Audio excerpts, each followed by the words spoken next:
The closer I got to Yunnan's border with Myanmar, the greener everything became.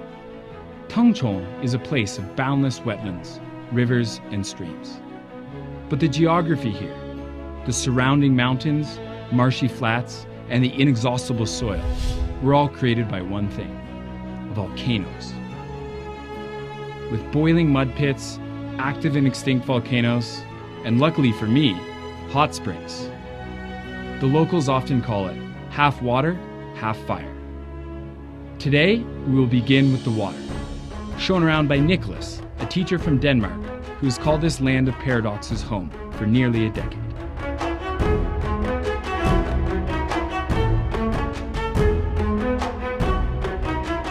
We're pretty far west in Yunnan right now too, right? Very close to the Burmese-Myanmar border. We're about 40 kilometers away from the border here, yeah. So we also have a lot of minorities in these parts. Okay. And I guess if you're able to explore like in between the mountains too, you get these wetlands and lake areas too. Yeah, yes. It makes for a nice way to soak in the surroundings. Yeah, bird watching too.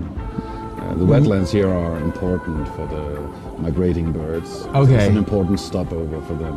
And you get quite a diversity. I mean, we've seen like a handful of different types of birds already. Some that very iconic sort of crane or egret, like resting on the edge of the wetlands with the mountains in the background, gives you that like very iconic imagery. Yeah, definitely. So I think it's a very good idea that they try to protect this part to make sure that overfishing doesn't take place. So there is food for the birds who use these wetlands.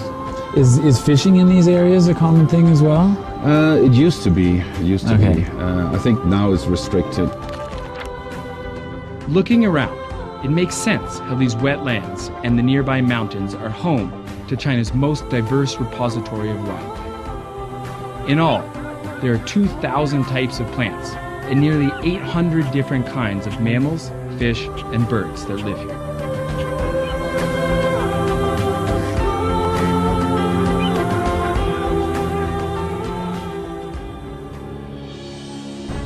Nicholas and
the views are dramatic, but floating above in the balloons also steers tourists away from tromping through the protected forests below.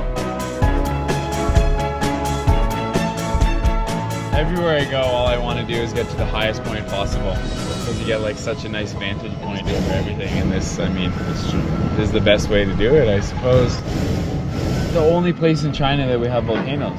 Well, there should be some around the Tibetan plateau and especially near Pakistan. There's massive craters inside of these. This is awesome to see from up here.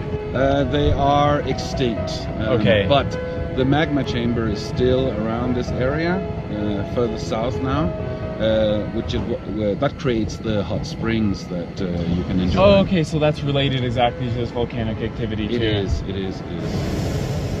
So you see the forest, you see like the towns in the background.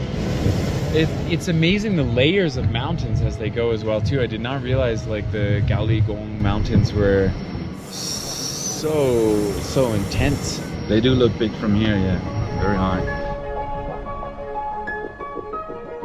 I headed back to town to enjoy a dip in the volcanic hot springs.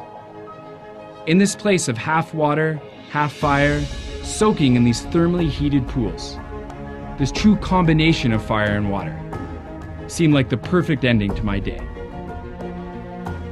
I never ceased to be inspired by the incredible diversity of Yunnan's geography, and nowhere was this more apparent than in Tengchong. There is a feeling of wildness in the nature here, and the raw power of the volcanoes that shape this land is still tangible, leaving a lasting feeling of awe on those that come to see them. Thanks for watching.